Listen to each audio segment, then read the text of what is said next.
I so wish that people around the world would realize that a way for all of us to have more meaningful jobs, spend less time just to have a roof over our head and food on the table, is to support localized economies. We need to recognize that today, through the globalizing path, we are making fewer and fewer people richer. We're creating a few billionaires while the majority of people are getting poorer. I think this message is the most important one to get out, but it needs to be linked with the fact that the economic path towards global corporations and banks is not only making all of us poorer, but is destroying the planet.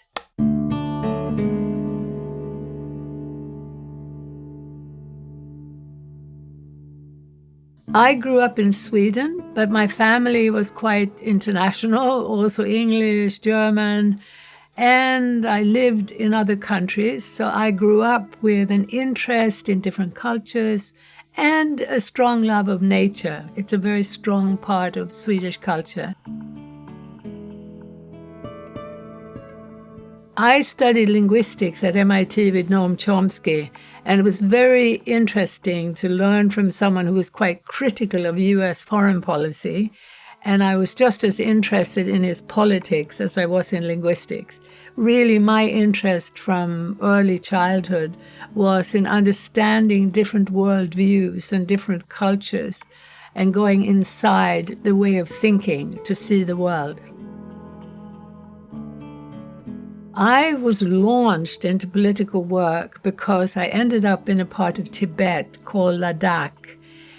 And I had come there as a linguist to help make a documentary film. When I discovered the worldview of ancient Tibet, I realized that it was a much deeper worldview. It was much more sophisticated.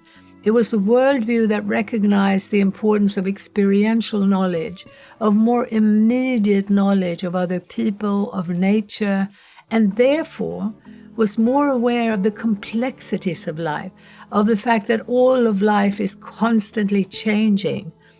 And that brought with it much greater tolerance for difference. It actually also meant that people were truly more individual. In the modern Western world, we think that we're talking about individualism and democracy, but I came to discover that we're all being pressured into a global consumer monoculture that is all being shaped really by global business. The interesting thing was, in this ancient Tibetan culture, up high at 12,000 feet, there had been Muslims that had come in 500 years earlier as traders. There had also been some Christian missionaries that had come in many hundreds of years earlier. They had only been able to convert a few orphans, but you had up there, you had Buddhists, Muslims, and Christians living side by side for hundreds of years. And they coexisted peacefully because they were part of a more localized economy where they depended on each other. They needed each other. But then I saw how the modern global economy brought in this system that pulled people away from the land and with lots of fossil fuels created an urban environment where suddenly everyone was competing for scarce jobs. And the scarcity and being thrust together in the city, no ability to get food, clothing, shelter from the local environment, there was suddenly this competition. And within a decade, it led to violent conflict. And this is why I believe that this issue of the global economy versus local economies is the most important issue today.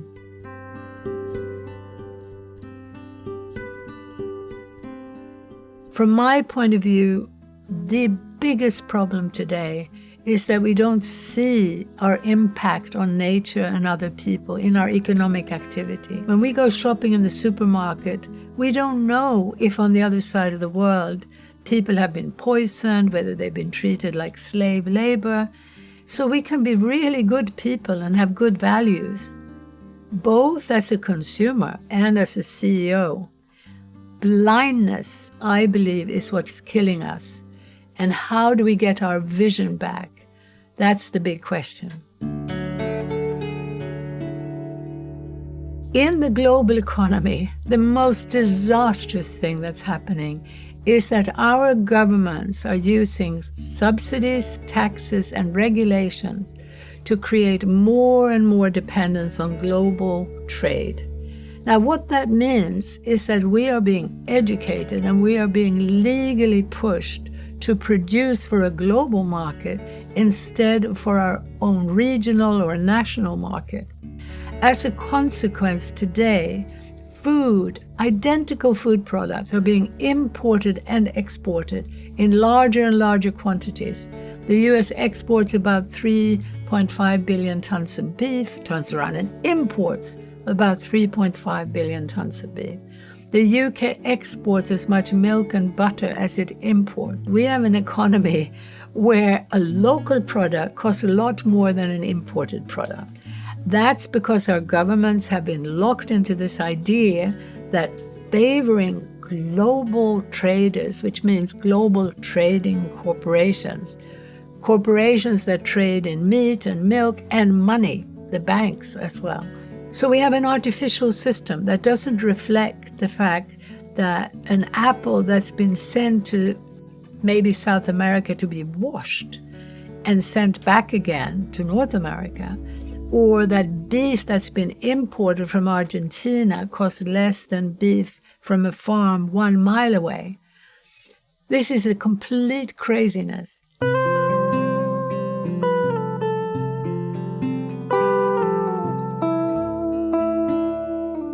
This systemic globalized trade is the biggest cause of climate change. It's the biggest cause of toxic pollution because it encourages bigger and bigger monocultures, which are completely unnatural, whether in fishery, in farming, or forestry. It's destroying the Earth's diversity and demanding more and more toxic chemicals, more and more genetic manipulation, mountains of plastic, which is now in the seas. If we could step back and look at the bigger picture, we would see that changing that global trade would be the easiest, most simple and speedy way to solve multiple environmental crises. As it turns out, our work in many cultures also shows that it would be the best way to heal our social, spiritual, psychological crises. Because people are being pushed into more and more anonymity, more and more speed. People have less and less time to care for themselves, for others, for the animals, for the plants that we depend on. And as they run faster and faster, they're being trained into a more and more narrow view. So the narrow perspectives, over-specialization, linked to bigger and bigger scale and speedier transactions, it's killing the human spirit.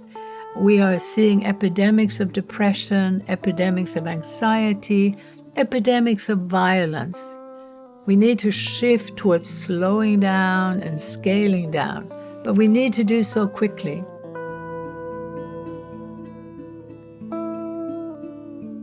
In the world we need, we would recognize that if things have been transported less, packaged less, if they've supported diversified production in food, farming, fishery, even mining, then of course they would cost less.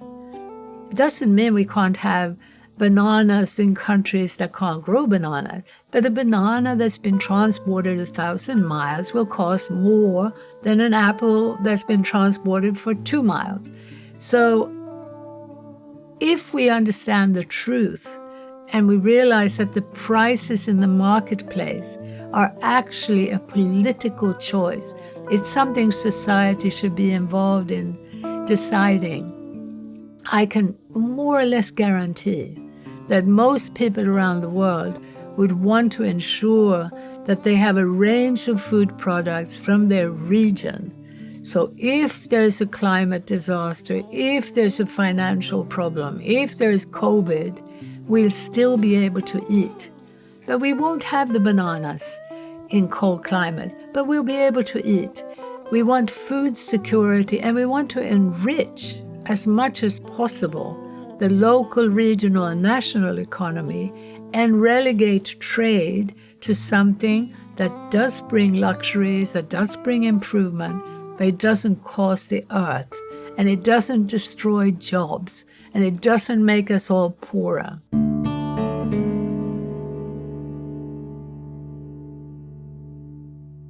The organization I started is called Local Futures. It's very important that it should be plural. I believe that communism and capitalism and socialism were very centralized, large-scale economic structures that imposed standardization on people, that disempowered them from being more creative, more genuinely entrepreneurial, and more genuinely operating as a unique individual who, by the way, changes all the time because life is change. So to come back to the life economy, to supporting life, we need more localized economies, more localized futures. But these are not some kind of prison where we build a big wall and we don't communicate. More than ever, we need international communication, deeper dialogue between the least developed, so-called, and the most developed, so that we bring into the future basic spiritual, social, and ecological structures that are necessary for our survival.